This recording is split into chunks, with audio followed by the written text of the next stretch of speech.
Alright, welcome back. In this last part we're going to write the turn here.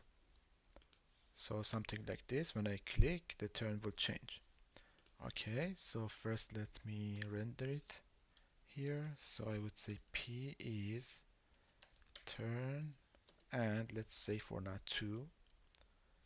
Then in the app.css here, the P will be, and let's give it a color like this. Go back here, perfect turn is 2. Now we need to set the turn, so we would have another state.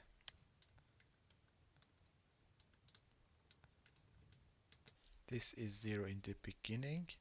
Here when I update, we need to add 1 to the turn,